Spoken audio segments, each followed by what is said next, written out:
days. No single pace fits all at any age. There should be accommodation for all.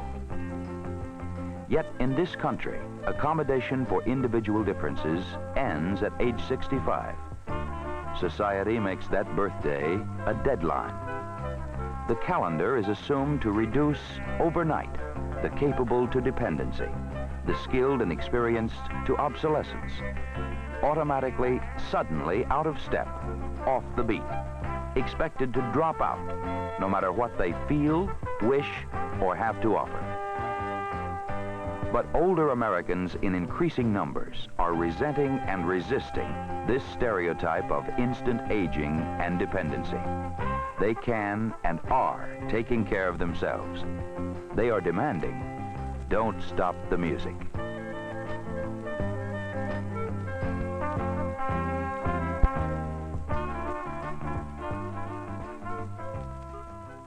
The needs of older people are not really much different from the needs of all human beings.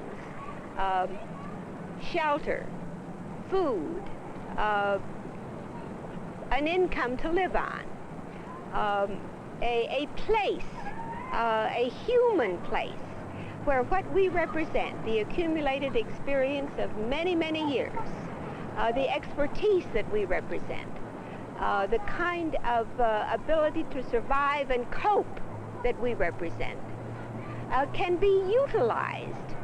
We are presently devalued, unused, pushed aside, away from every decision-making process that needs us. I think we still, by and large, see old age as a problem. And because we see it as a problem rather than a resource, I think we're thinking about what we can give by way of a kind of a dole rather than adopting a posture of investing to make for a more productive, enjoyable later life. So the battle is joined. Enough of negative stereotypes. It's time for a new image of older Americans, the elders of the tribe, an image designed by reality rather than the calendar.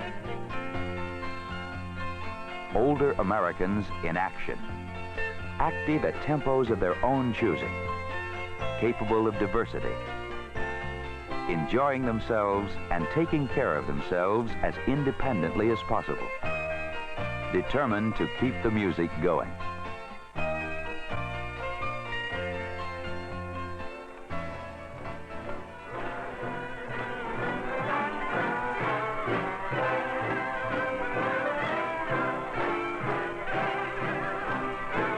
For some, the pace is quiet, slow, but happy.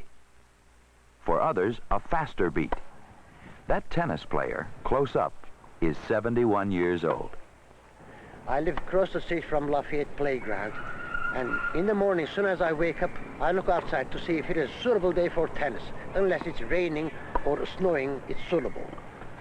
I play during winter time. We have come here, cleaned the snow, mopped it and played it, so there wouldn't be any ice.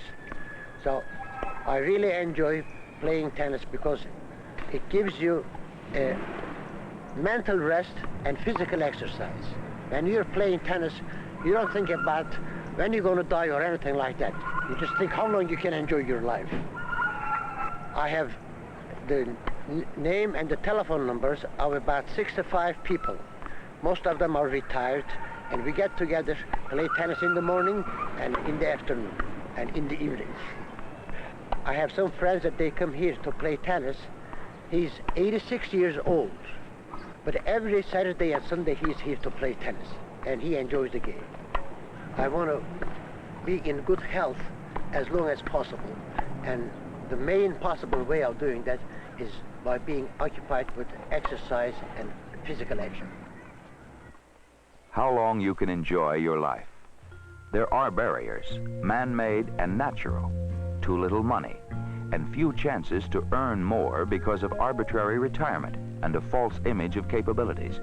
But they try.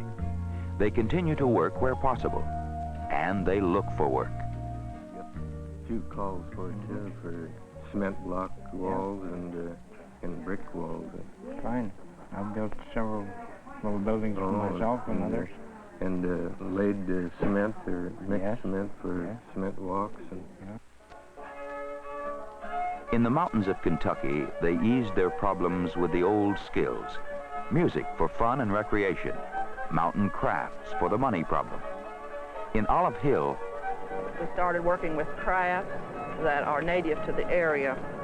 Many of our people are very good craftsmen, so that we got together and started working after the meal on items. And then since we found such a good local market, we worked in with the craft store as soon as it started. And now many of our people are selling items that they're making to supplement their income. Much of this goes for food, other goes for clothing and shelter. Some to put heat into their homes.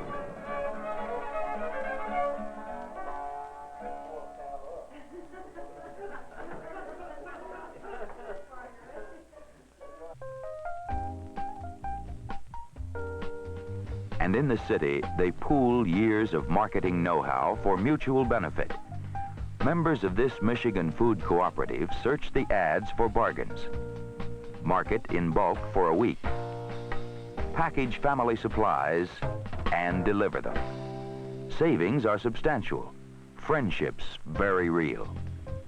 Older people refuse to give in to major physical handicaps. I was a weaver for the lighthouse for many years. And I have a blind husband too, and I have 2 sons. And I do a lot of knitting, and that's it. And now that I really could do something for someone else, I love it because people help me. Why not help others? And older people also meet emotional problems head on. Along with all the others. I knew it was up to me to do it because the doctors have been very good, and so has the staff. But I had to make that move, and I think I've made it. And I can truthfully say I've never been so happy. And everyone has been just wonderful. I say that from the bottom of my heart. Yeah. And that's probably the good food we have here. Oh, wonderful. And what I with the take home, I never have to cook anymore. Right.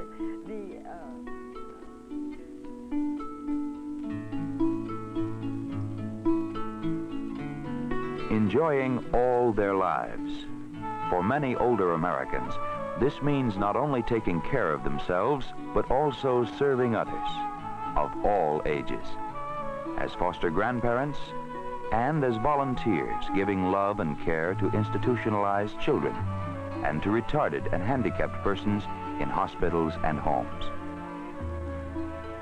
Do you need any dental work, or was that taken care of when you're in service? I might need. Older people draw on experience as Red Cross counselors to young veterans. But now I've got to get your general medical report. Now, when do you go to the general medical clinic? No. And as legal advocates for the poor. Monday. Have we helped you before? Others provide community service, telling where help exists and helping people reach it. I'll call you back to let you know who your driver is going to be. Older people help communities and organizations provide group meals, combining food and friendship to end isolation. Others deliver a hot meal to the homebound. For some of those served, it is their only human contact of the day. In many communities, seniors make daily reassuring phone calls to persons living alone to check on their well-being and to send help if needed. Others make home delivery of medicines or just come by to turn on a light.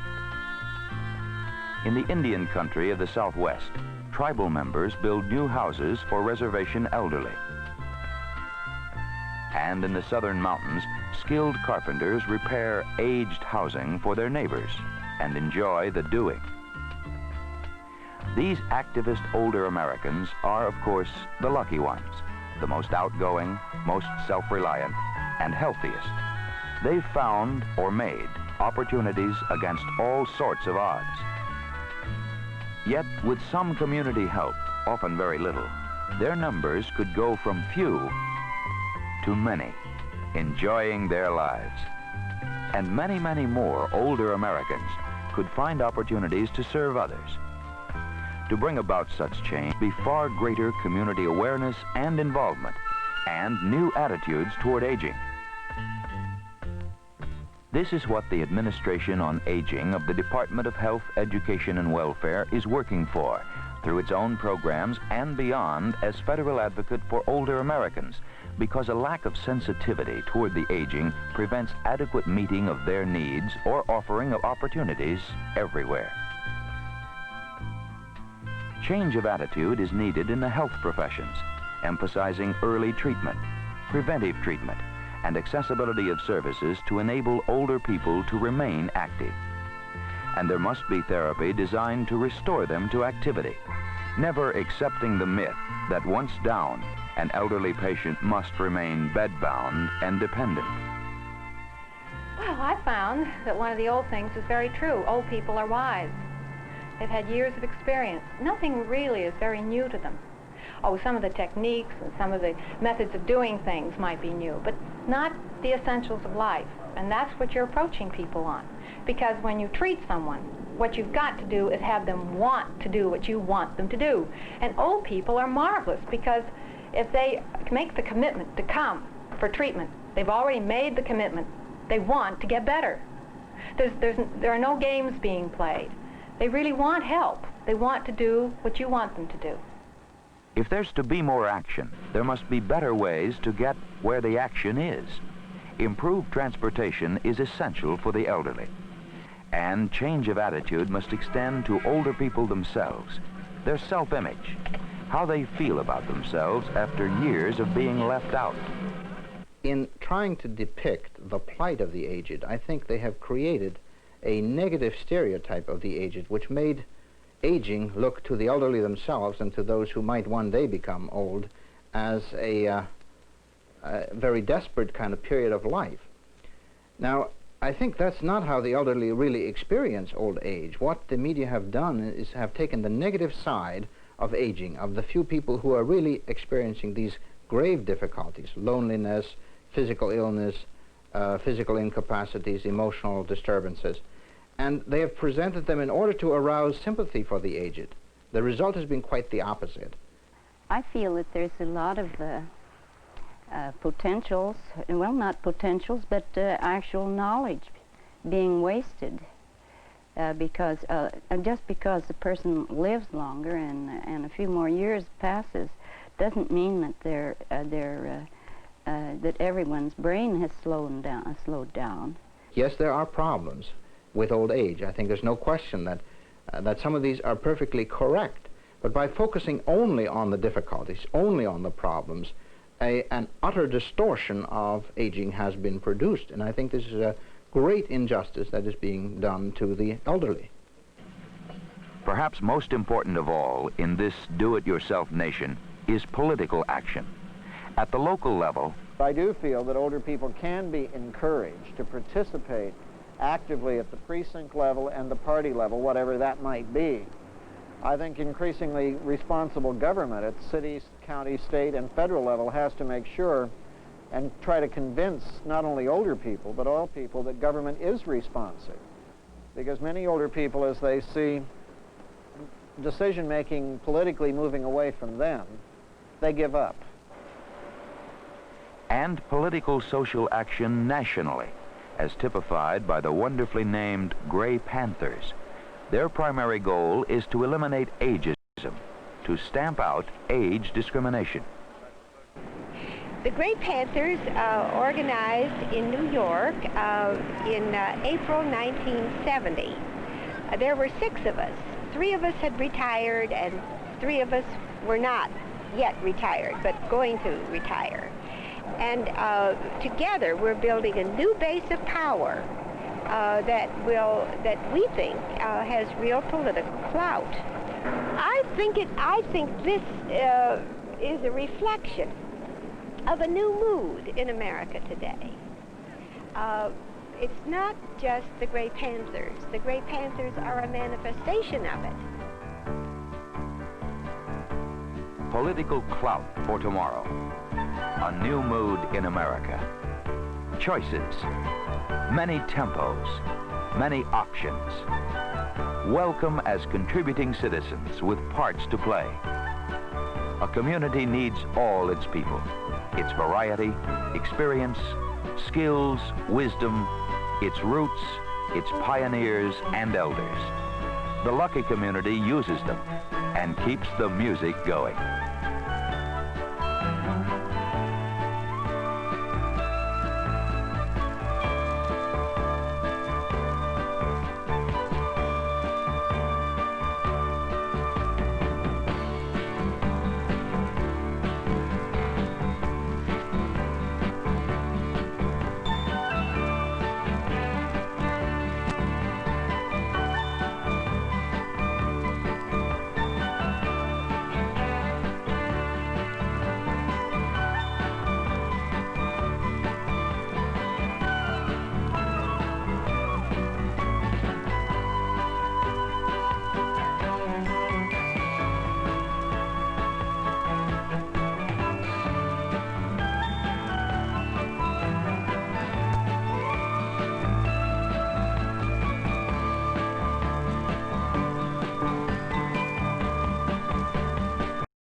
Fascinating film.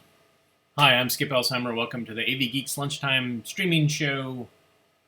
This is our 209th, 10th? Jeez, 210th show. So, we've been doing this since mid-March and showing films from our collection of over 30,000 16mm educational films. And that one, it talks about the value of seniors. And who would that have been shown to? Well, certainly to seniors and senior groups, but also to community boards, city councils, places to where they'd be asking for money or like potential grant opportunities to say like, hey, here's, you know, we have this whole population of people who,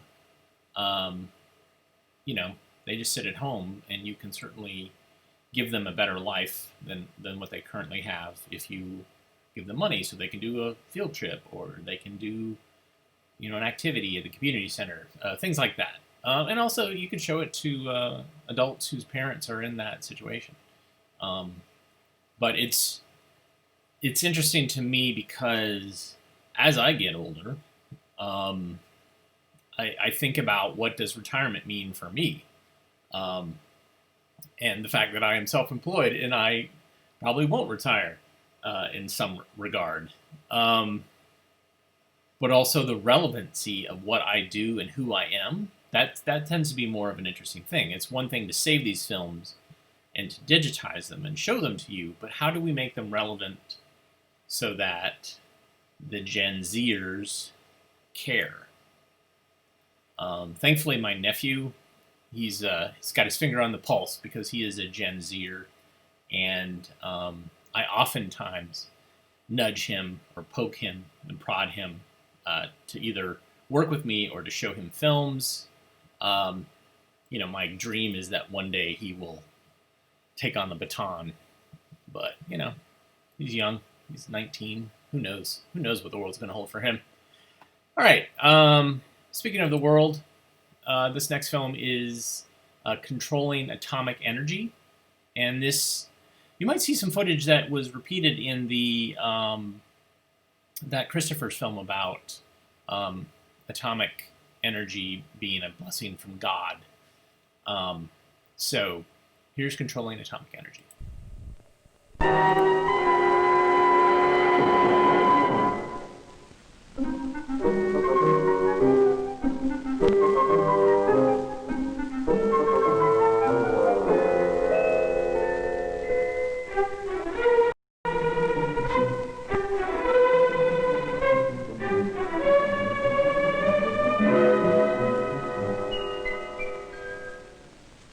The youngster working on the nuclear power station is my friend Larry. He wants to be a scientist someday. I'm Dr. Woodley. I'm a scientist. I like Larry and answer his questions about atomic energy. I teach youngsters on scientific subjects. I was writing a book on atoms and the particles of matter the last time I spoke to Larry.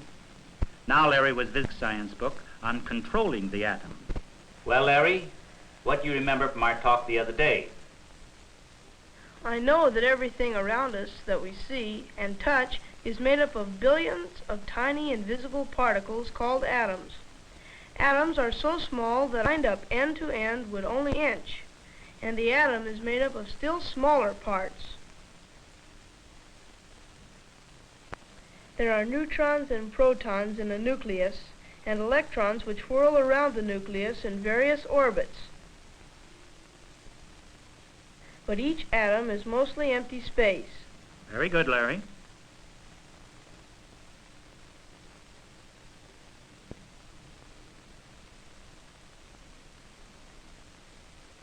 I want to know about your new book, Dr. Woodley. What are radioactive atoms?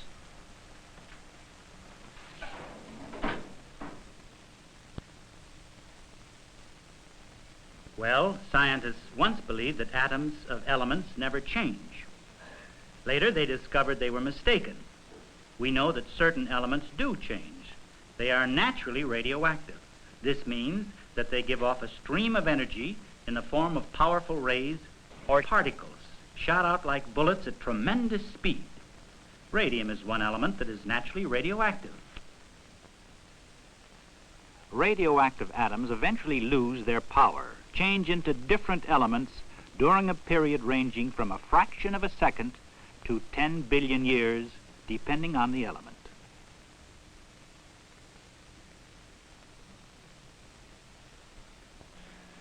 Can scientists measure this radioactivity? Yes, Larry, they can. Let me show you with my watch. Scientists use Geiger counters to detect radiation.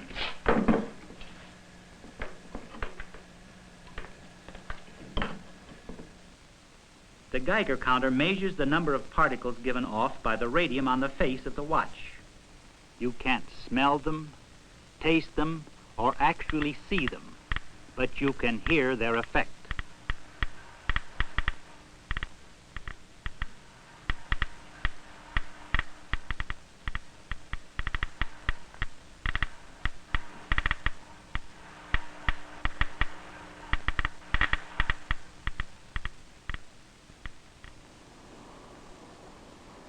Working with strongly radioactive materials can be dangerous. It requires very special arrangements. This is a glove box.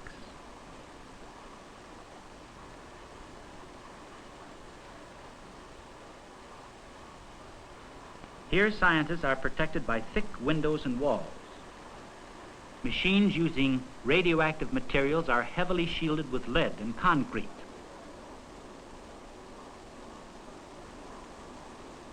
In addition to radium, there are other naturally radioactive elements such as uranium. Uranium is the most complex atom found in nature. The most common type of uranium is uranium-238 with 92 electrons, 92 protons, and 146 neutrons. Scientists experimented to learn what would happen if they fired a neutron bullet at the nucleus of the uranium atom. What they discovered helped them develop a method of freeing and controlling some of the tremendous energy locked in the atomic nucleus. This power, atomic energy, has many uses to make a better world for all mankind. Think of it, Larry. The energy packed in a piece of uranium the size of this marble could drive hundreds of locomotives traveling at more than a mile a minute for more than an hour. Scientists release some of this energy through a process called nuclear fission. When a high-speed neutron strikes a uranium nucleus, the nucleus splits apart violently. A tremendous amount of energy is released in the form of heat and radiation. Extra neutrons are given off, and they serve as bullets which in turn strike other nuclei and split them too. The process is repeated. In a fraction of a second, billions of atoms are split in an explosive chain reaction, releasing enormous energy. An atomic bomb burst is a chain reaction out of control, creating millions of degrees of heat in only 10 millionth of a second. But a chain reaction can be controlled. the tremendous energy from the atom can be harnessed for man to use. This is done in nuclear reactors, sometimes known as an atomic pile, where a special type of uranium, uranium-235, supplies the neutrons for the controlled chain reaction.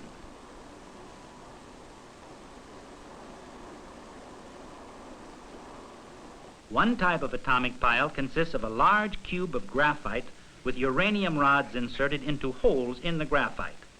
The uranium serves as a fuel supplying the neutrons. The controlled chain reaction produces heat and radiation. If the uranium neutrons in a reactor were allowed to speed around naturally, they would be too fast to hit enough uranium nuclei. There would be no chain reaction. But a moderator, like water or graphite, slows the neutrons and encourages the chain reaction.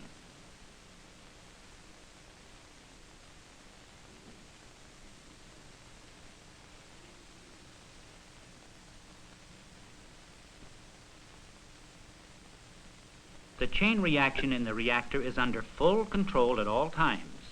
If the reaction is too strong, control rods, which absorb neutrons, move in to slow down the reaction. In this way, nuclear fission can be speeded up or slowed down at man's will. Nuclear reactors come in various types. Here you see what are called tank types. This is a uranium graphite pile.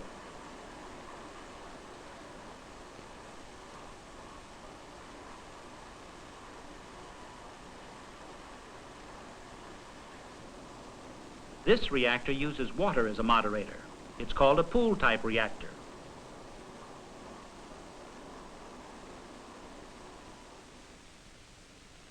I explained to Larry that a reactor cannot explode like a bomb. Then we discussed how the power from a reactor can be used.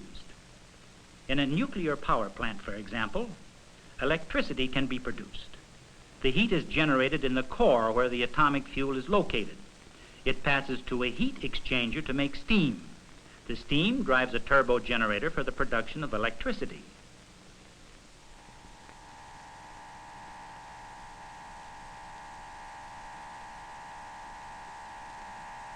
The source of heat is the only difference from a conventional power plant. A little bit of atomic fuel can do the work of thousands of tons of coal or tremendous quantities of oil. This new source of energy will help us save coal for other important uses. Electricity is already produced in nuclear power stations all over the country. Scientists are working to learn ways to make the cost of electricity the same price or lower than electricity from coal-burning plants.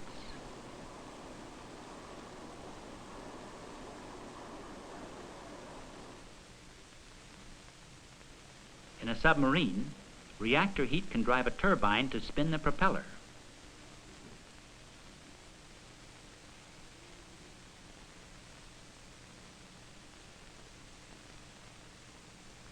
Atomic submarines can travel long distances without refueling.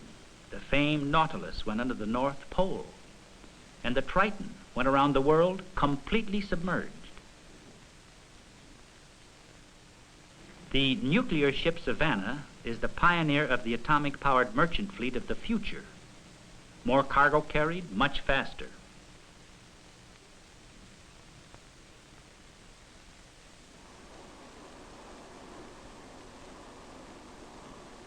Nuclear reactors have other vital uses.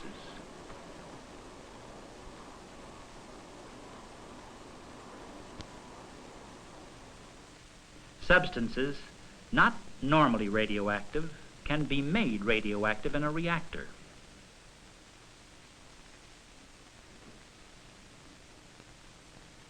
We call these new radioactive materials radioisotopes. They play a big part in our world.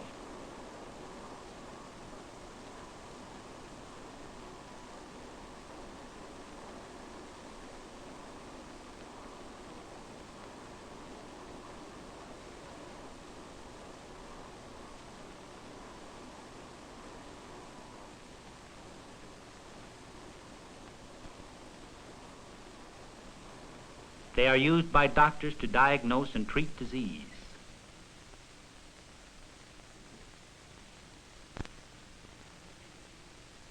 They are used to sterilize food and drugs.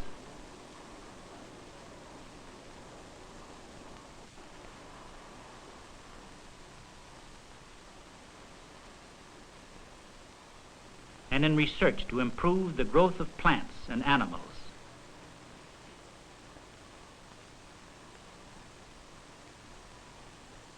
Radioisotopes make possible gauges which measure the thickness of material automatically.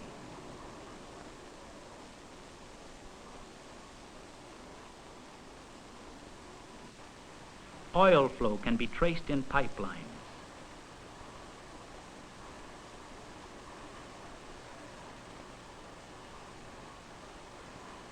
Wells are checked for strength quickly and efficiently.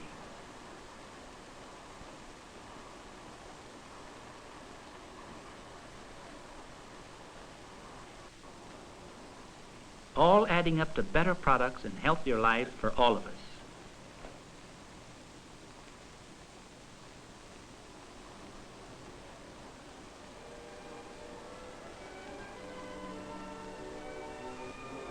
That's what will be in the book, Larry. All that, plus the idea we are only in the beginning.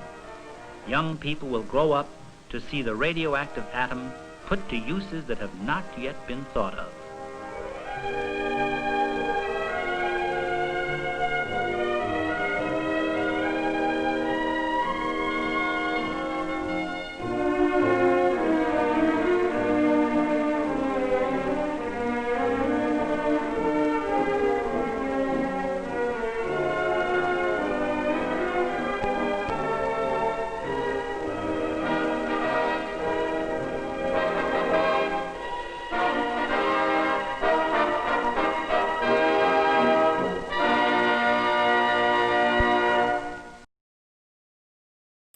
Hooray, atomic energy. We love it. I think I just saw recently that solar energy is now considered to be the cheapest form of energy. Duh. Anyways, somebody told me in the comments that today is National Chocolate Day. Like, we need a day to celebrate chocolate. And so I showed back in March Great American Chocolate Factory, which was a 80s version of kind of a promotional film for Hershey. Well, I have an earlier version of that film that was probably made in the late 70s. It might have been in the early 80s too, but at some point they revised it. But I figured I might as well show it. It's long, but it's great. And for the main reason, it has beautiful assembly line footage in it. And also, it shows you what a pain in the butt it is to make chocolate. It's like, wow, how did somebody figure this out? Like, the whole process of how you get the bean harvested, and then, you know, what you do to the bean, and this whole thing is just nuts. So, yeah, let's watch Great American Chocolate Factory. It's one of my favorite films as far as that chocolate manufacturing process, and I have 3, and this one's real good. The updated one is more about how computers are helping. So that, I think that's why they updated it, is that they were like, oh, look, we have this manufacturing process. And I should say, the other thing about this is that this was distributed in schools in Pennsylvania. And this is like a factory tour. And one of the things that I lament is the loss of factory tours. Even pre-COVID, factory tours were an opportunity to see how stuff was made. And it was also an opportunity, at least with food manufacturers, to show the cleanliness and the hygiene associated with the products that they were making. And so my wife and I, whenever we would have a chance, we would go on factory tours. Actually, I've been going on factory tours for a long time. And I was sad to see, like when I was in Minneapolis, I wanted to go to, is it General Mills is there? I wanted to go on their factory tour to see how all the cereal's made, but they were like, well, we stopped doing that in the 80s. And I think one of my favorite factory tours besides going on to the Olympia Brewery, which was really great because you got to drink beer, was the Jelly Belly factory. And I went to 2 separate Jelly Belly factories. One in Wisconsin. That tour wasn't so good. One in California, which is just north of San Francisco, is awesome. It's really awesome. And if you have not gone post-COVID, go for it, because it is, you basically are on this scaffolding above the whole process, and it's really fascinating. It's really, really good. So here's Great American Chocolate Factory, chocolate story, and enjoy. The world is full of exotic flavors. So many wonderful flavors. Different cultures have different tastes and different favorites.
It's no wonder that Hershey, Pennsylvania is known as Chocolate Town, USA.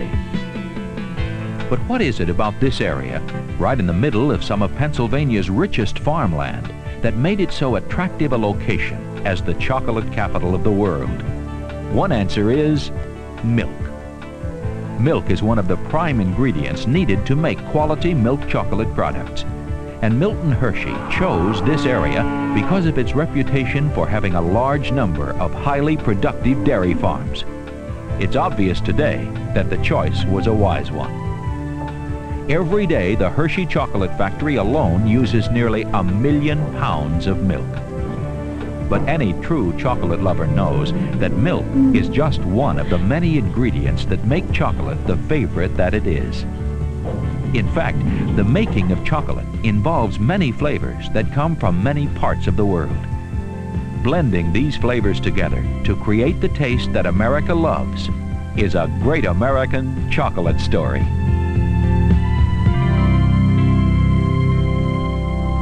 The world of chocolate begins in the cocoa tree growing regions of the earth, that narrow band of tropical countries that lie along the equator. Ivory Coast in Africa is the largest supplier of cocoa, followed by other major producers like Ghana, Nigeria, and Brazil. But there are a host of smaller producers as well. Cameroon,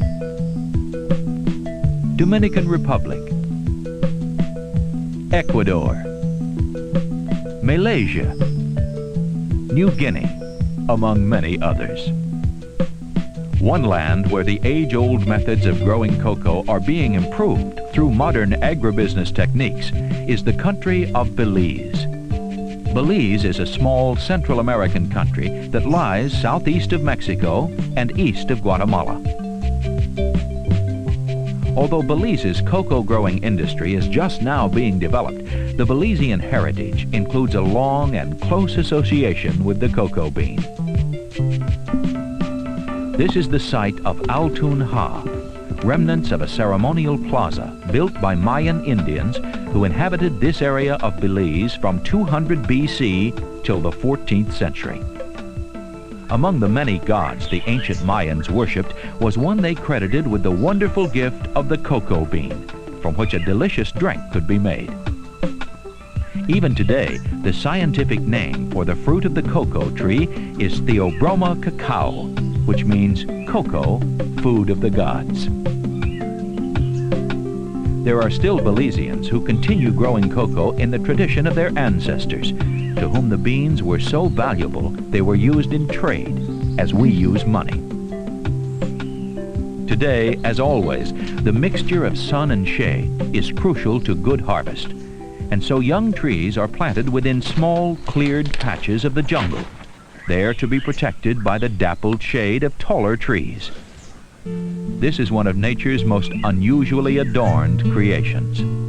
Because the growth cycle is continuous, a tree may simultaneously bear colorful leaves, blossoms, and pods of many different sizes.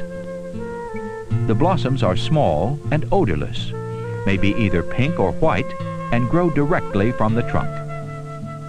Each year, a mature tree may produce as many as 6,000 of these tiny flowers, though no more than 30 or 40 of them will develop into usable fruit.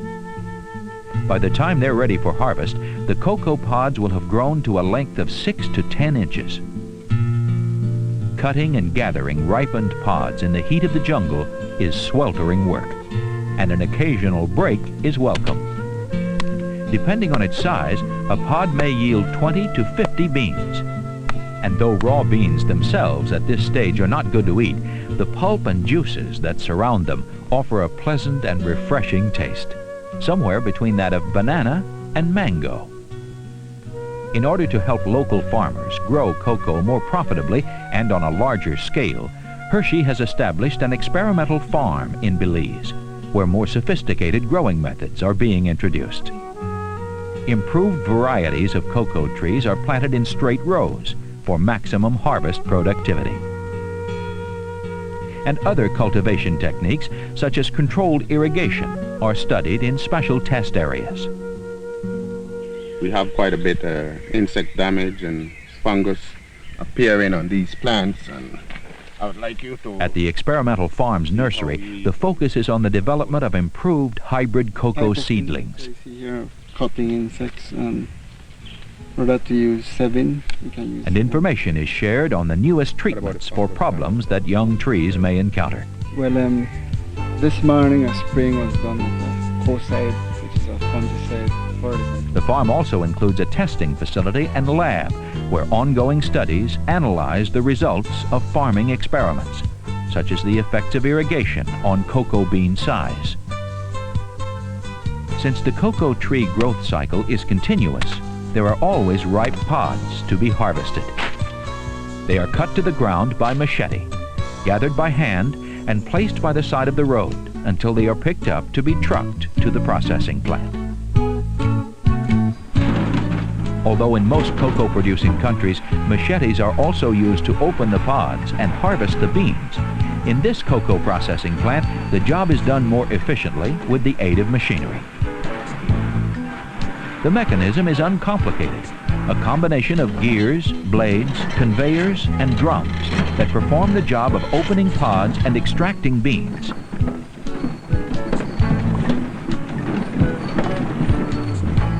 And at the end of the line, a team of workers catches those few beans clinging to the pods and missed by the machine.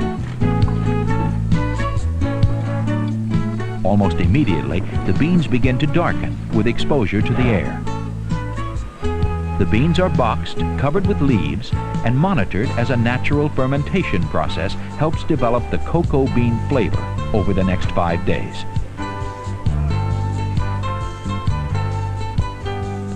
Before the beans are bagged and shipped to port, they are dried for 3 days in heated bins and sifted to remove foreign matter and debris. By this point, the cocoa beans have lost nearly all of their moisture and nearly half of their weight. Finally, they are ready for shipment.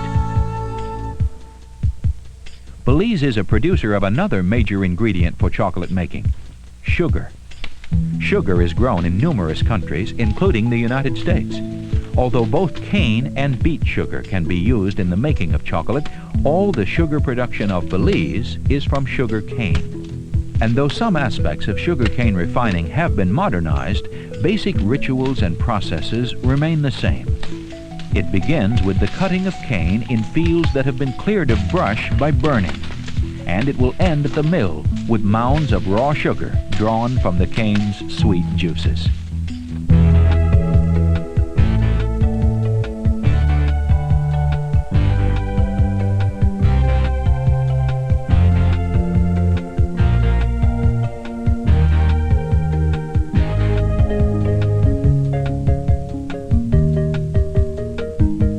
Both the sugar and cocoa must be shipped great distances to be used in the chocolate making process.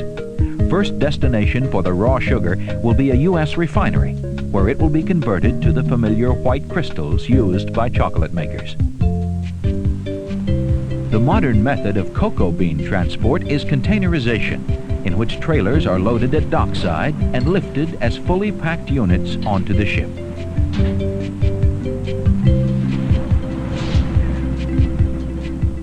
The world of chocolate is often enhanced by the added flavors of peanuts and almonds.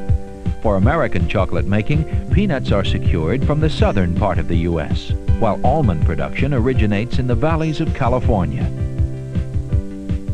Almond trees thrive here because the winter fogs protect them from temperature extremes during their dormant season. Rainfall is sparse, and orchards must be irrigated regularly. By late summer, the trees are heavy with maturing nuts, each encased in a shell and surrounded by a thick hull, which splits open as harvest time approaches. The most efficient way to harvest the almonds is by shaking them right out of the tree.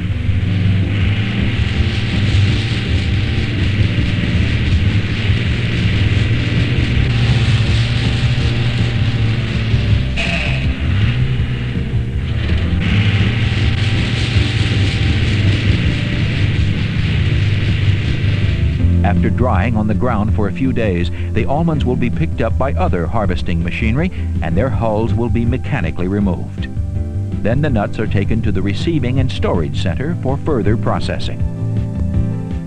After unloading, the nut meats will be gently separated from their shells, and a series of sorting and inspecting operations prepare the almonds for bulk shipment to customers like Hershey, the largest single user of almonds in America. The growing conditions under which peanuts thrive are found in our southern states. Georgia is the best known. Plenty of sunshine, moderate rainfall, and well-drained sandy soil all help the peanut plant to produce its nut-bearing pods or shells, which grow underground. At harvest time, digging plows slice through the main root of each plant below the soil level, and the plants with the pods attached are overturned and left to dry in the sun.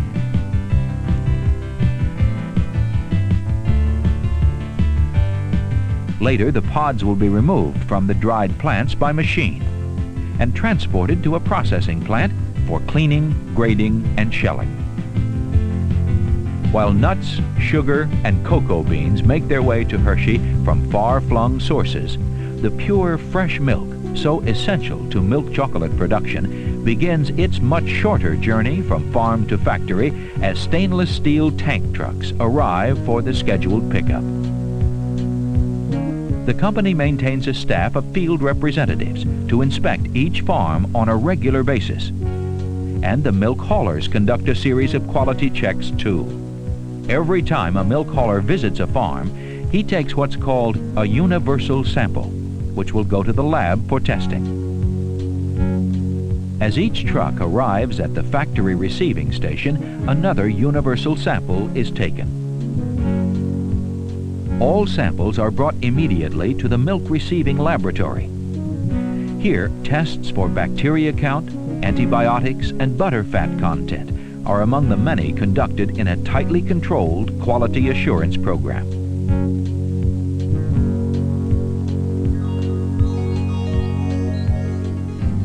Carloads of cocoa beans arrive at the factory throughout the year from more than a dozen different countries.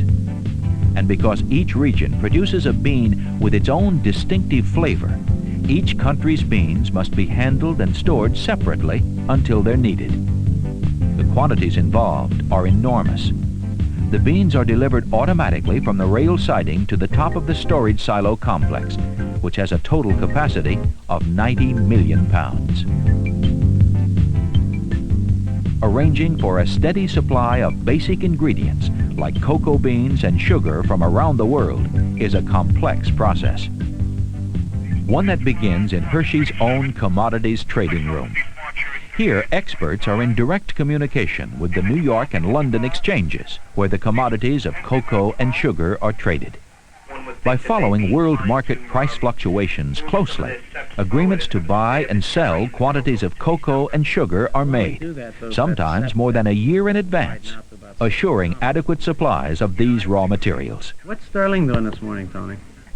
We've got pretty much a cent range between 14200 and 14300. Just as planning for raw materials has become a special area of expertise, the technology of chocolate making has grown so rapidly, become so extensive, that the company devotes much time and effort to it. Today, the Corporate Technical Center houses engineering, research, and development services for all segments of Hershey's business. With ready access to extensive information on chocolate and cocoa technology, the Technical Center's staff works to improve existing products and develop new ones. Using sophisticated equipment and techniques, samples can be broken down and their components identified and analyzed. A research project may require the measurement of nutrients in a food, or a series of microbiological studies. New robotic systems are being developed to assist in testing procedures.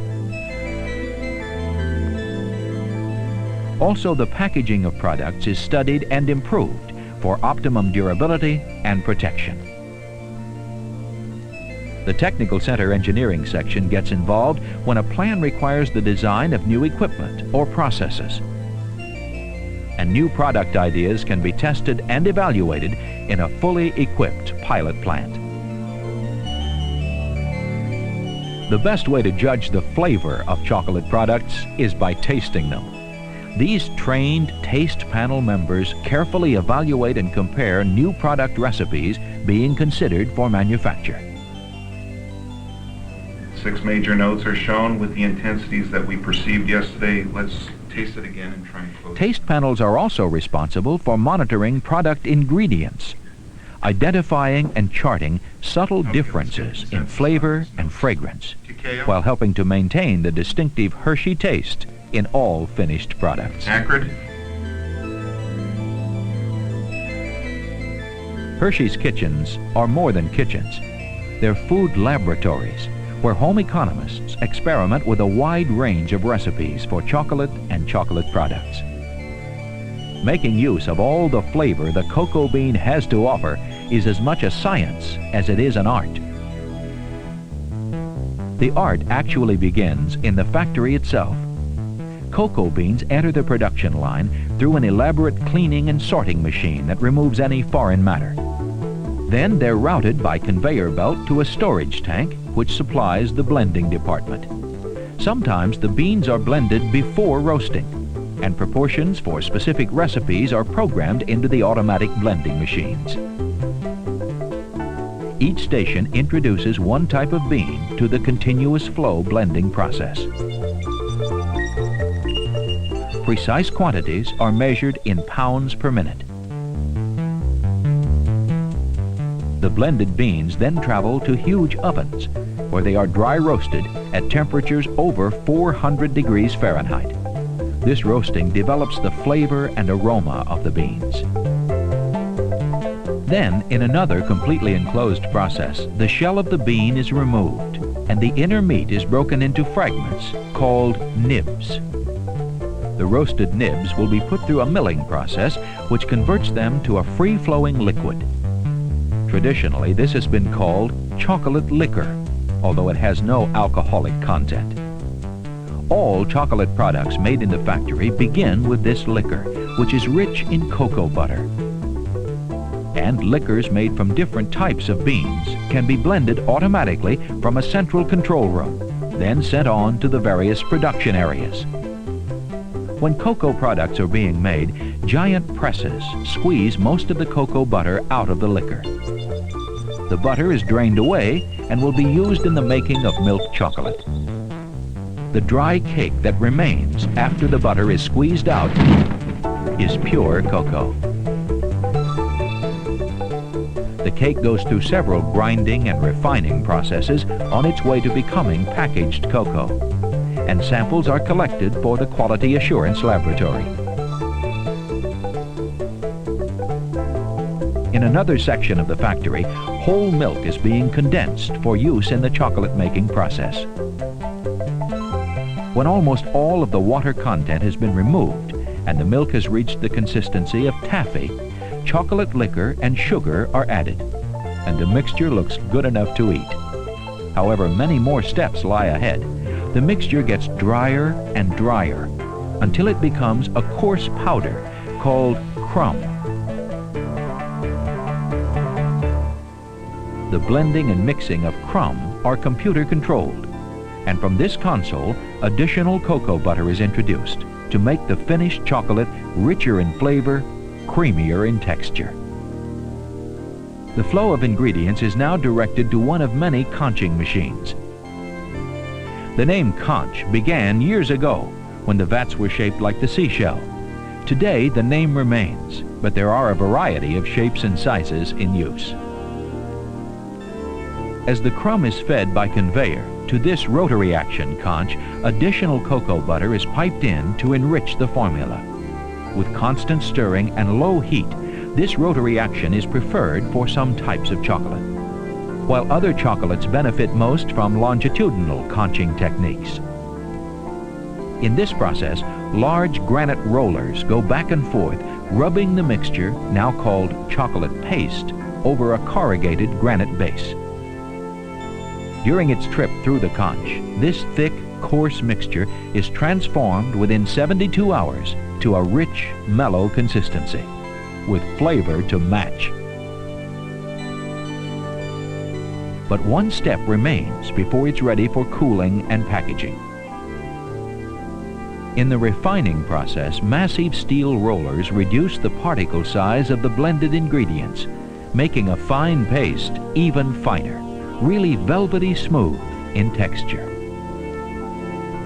While the chocolate paste is being refined, the peanuts and almonds required for some products are prepared for roasting.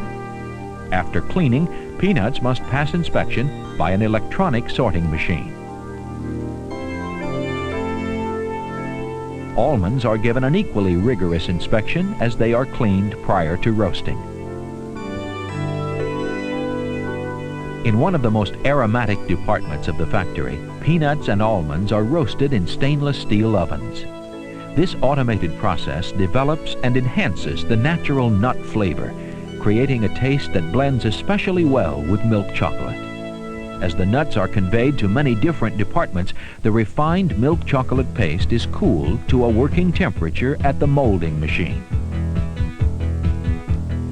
If an almond bar is being molded, the nuts are deposited in the molds before the chocolate is added. And a shake of the mold distributes the nuts evenly. The molds then pass under two chocolate depositors, each filling alternate rows of molds automatically.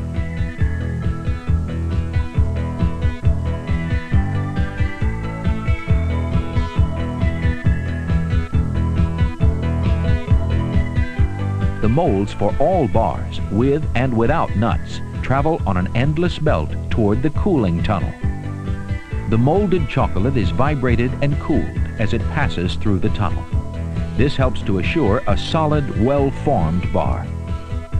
At the end of the tunnel, finished milk chocolate bars emerge and move toward the automatic packaging equipment.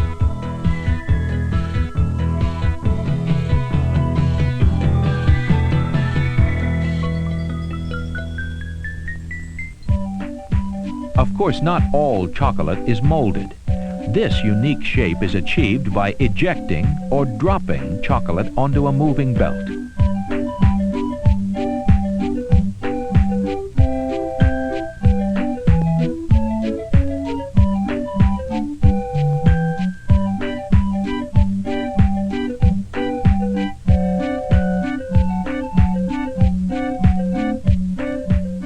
All chocolate products have a journey to make before they'll be eaten, and all are carefully wrapped and packaged in order to be delivered fresh to chocolate lovers everywhere.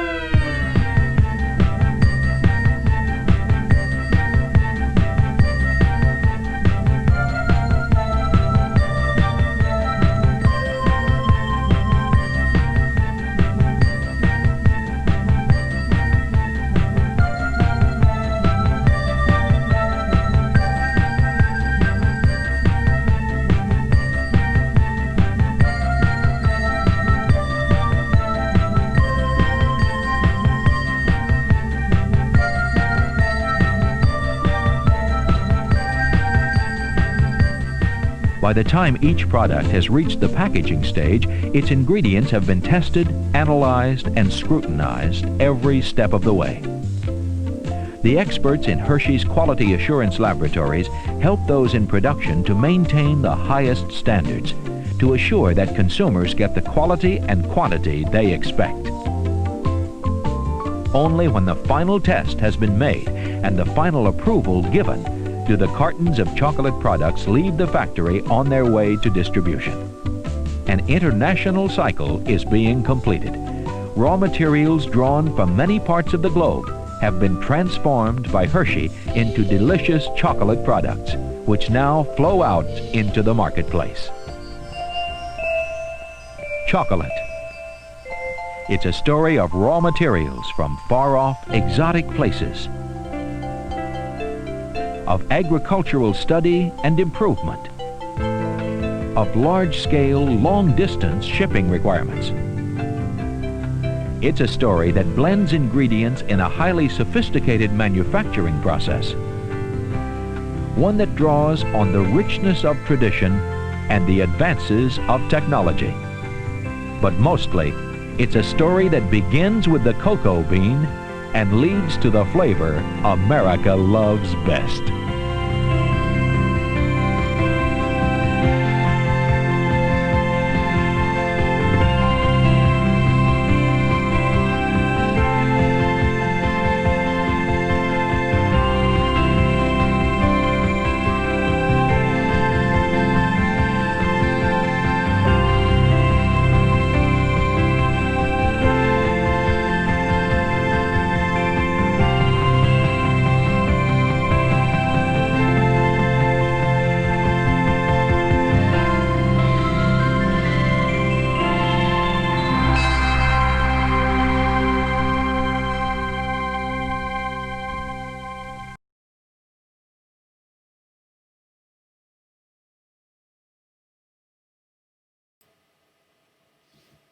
So that film was not from 1986, and the one I showed back in March, I think, was 1977. I don't know. It's possible I might have actually shown the same film twice. But, oh my God, that assembly line footage is so great. I love it so much. I haven't had a chance to show you a 16mm film, so I want to do that. But thank you, Amy, for coffee. You can buy coffee here. Coffee, of course, is the other aspect of the magic bean. I did a show called Magic Beans, and I showed films about chocolate, and I showed films about coffee, because they're both magical.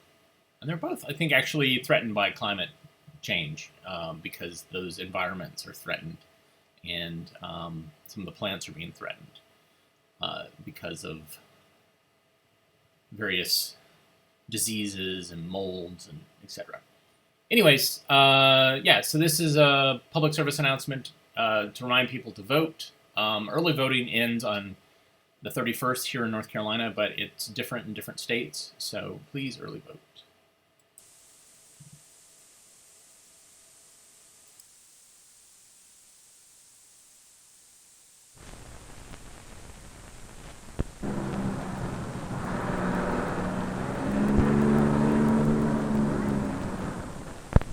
I ask you who you intend to vote for in the governor's race?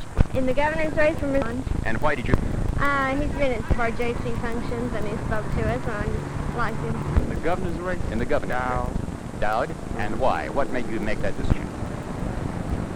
I don't know, I think he's the best. I'll probably Kit Bond. And what were the issues that made you decide for Mr. Bond? Oh, I don't know, just I'm Republican, so I generally tend to sway that way.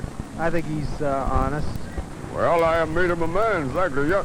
What are going to be the issues that will send you one way or the other? Well, the issue's going to be, doggone about my vote Democratic.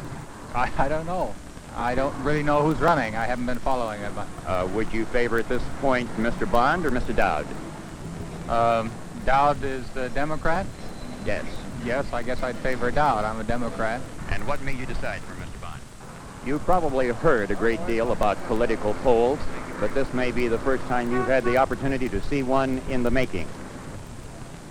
We're trying to discover what those factors are which influence a voting decision.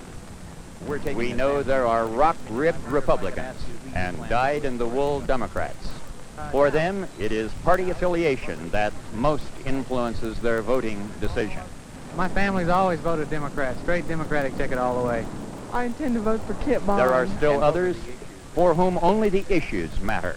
I think he comes across as a very honest man, and even though I'm a Democrat, I think that the Democrats ought to be out there.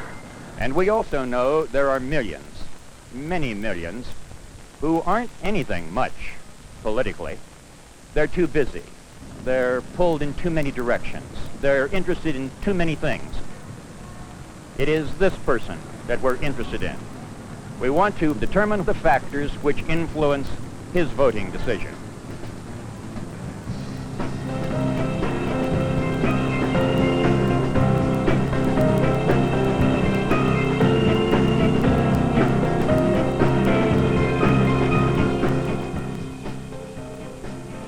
A political campaign is a pressure situation, and not just for the candidates.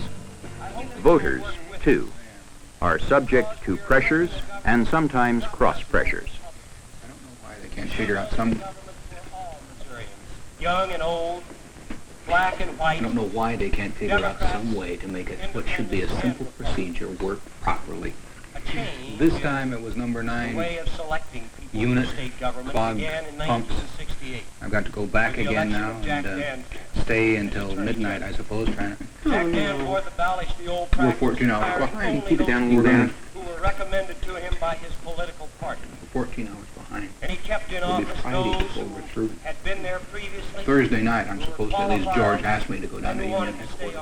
People tend to tune out an opposition candidate, and in that respect, our voter is typical. You ought to listen to that if you're going to work for the Democrats. There's your opponent on TV right now. Who?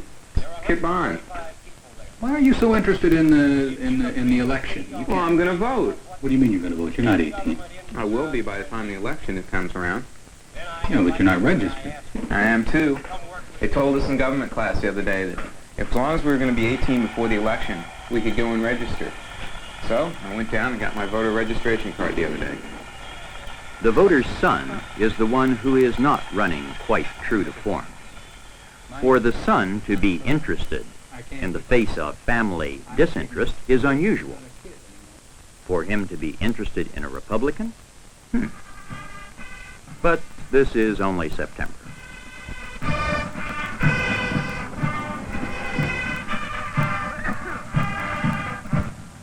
As the campaign picks up tempo, as the candidates attempt to get their bandwagons rolling, the pressures of professional politicking are added to whatever cross-pressures may be building up within a family.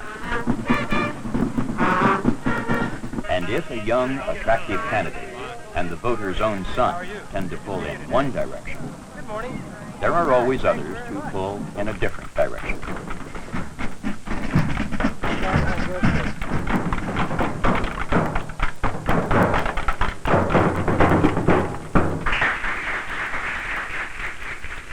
I ran for governor in a crowded Democratic primary on the theme, A Fresh Start from Missouri, on the theme that there were things wrong in Jefferson City, things that must be corrected, I campaigned in that primary without any substantial organizational support from one end of the state of Missouri to the other, and our closest opponent was some 130,000 votes behind us. The people of Missouri were listening.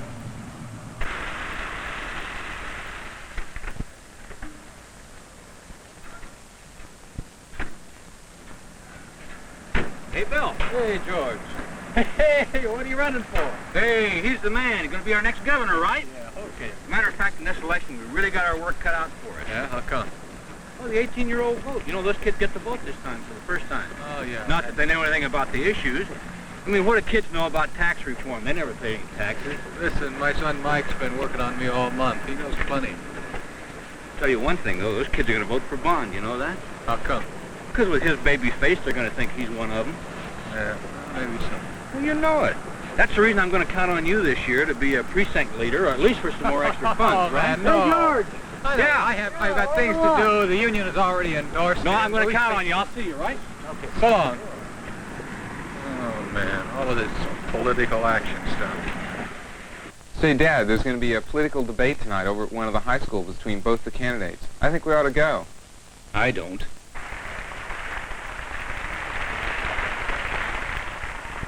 I think that we must maintain our local control over local schools at the same time that we continue to increase the amounts of state assistance available. And I would hope that we could hold a lid on property taxes so that those taxes go no higher.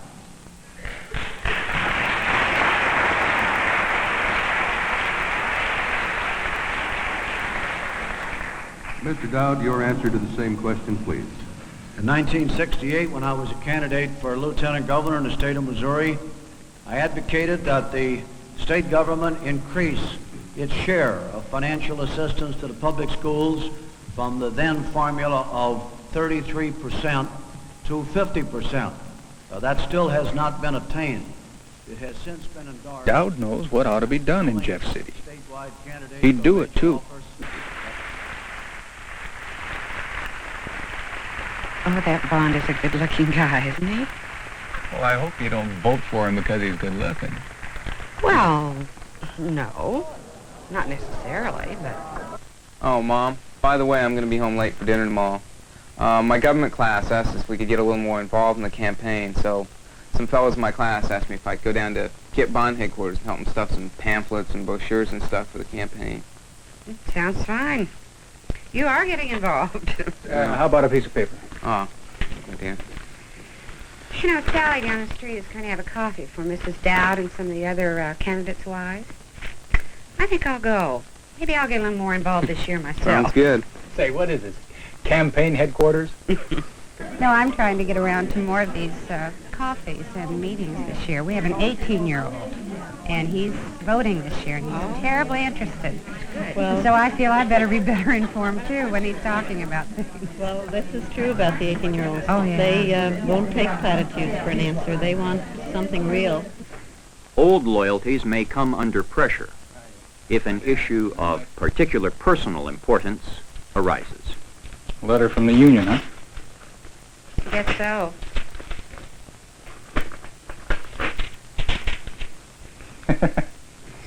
Well, old George has been doing his job. That's who we're going to vote for this year.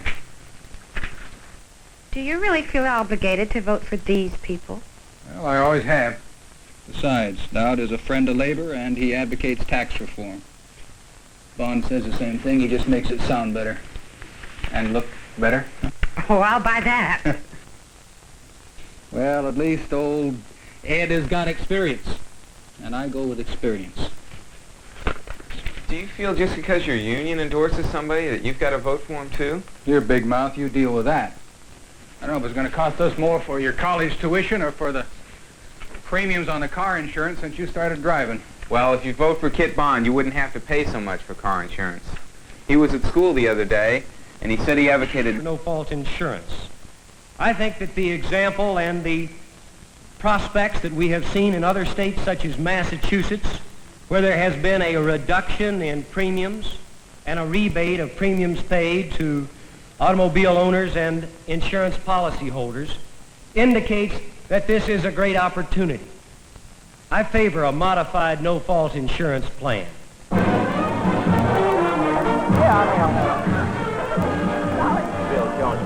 Hi, Bill. How are you, sir? Good to see you. From soon after the primaries in August, the pressures and cross-pressures have been building. As the campaign moves into September, the candidates do everything possible to keep things hot. How's this mic?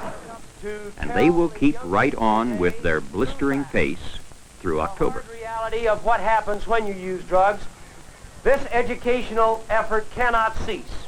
I've participated in these education So it's going to be pretty cool tonight at practice, huh? You bet. Listen, can you get a ride home after practice tonight? Yeah, I guess one of the other guys' dads can take me home. I've got to go down to Union headquarters. George Collins asked me to go down and help work for the party. They need to raise money. Holy cow, look at that. Look at that sign. Yeah. If he can, what does he need money for if he can put up signs that big? I don't know.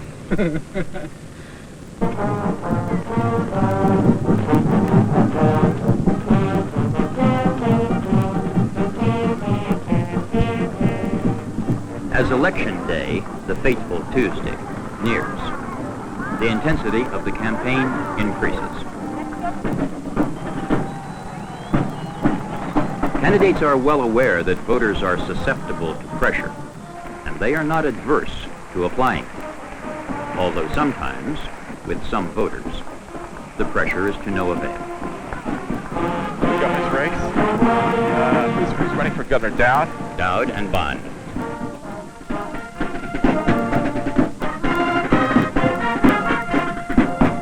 Hey, did you read this? It's a good idea. Yeah. See this?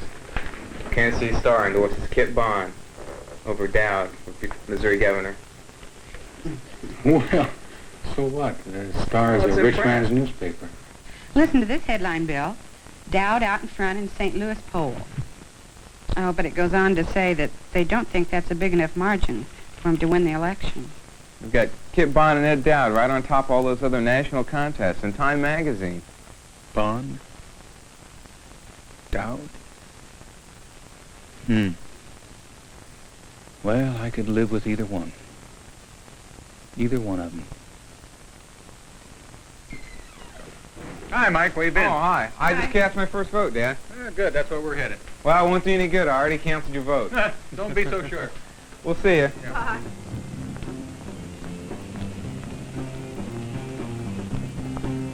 Oh, I don't know. I gave you a lot of static about the good looks bit, Shirley, but he's a pretty impressive guy.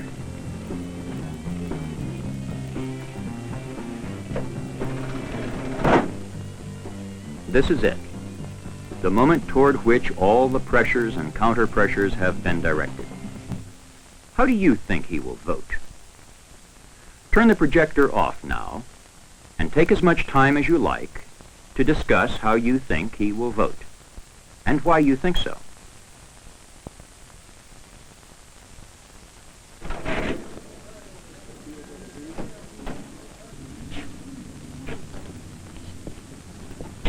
Hey, Bill. Hi, George. Hey, you've kind of been on the fence in this election, haven't you?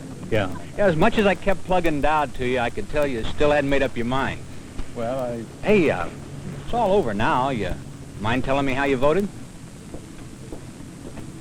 Yeah, George, I would mind. See, that ballot I cast in there was secret. And whoever I voted for, and for whatever reasons, it was a right vote for me, nobody else. Okay. See you around, huh? See you, George. Okay. Bye. Had some early returns in now in that race between Bond and Dowd. Well, there's some of your first returns already, Dad. Bond Dowd returns in, still nothing for the rest Looks like old Bond's going to win. Dowd's sure been an underdog all the way in this race, hasn't he? Bond 11,676 to. Oh, I thought it'd be a little closer than that. For Dowd. Yeah, I did too.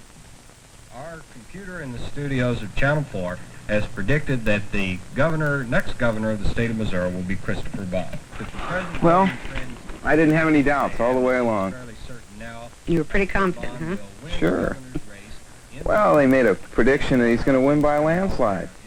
They predicted Truman would lose by a landslide, too. Bond has taken a commanding 110,000 vote lead.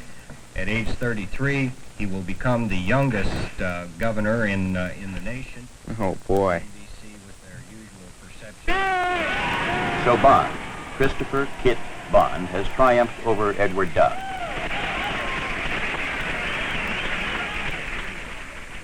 The influences brought to bear by men and money, by time and effort, and by issues and personalities have had their effect.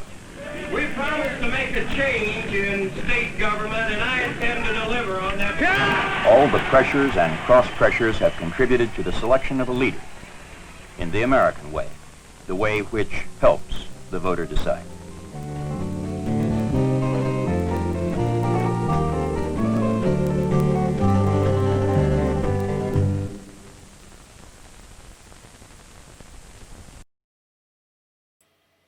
Well, it's kind of fascinating to look at something back from 72. Wow. Back when the 18-year-olds, it was the first time they could vote.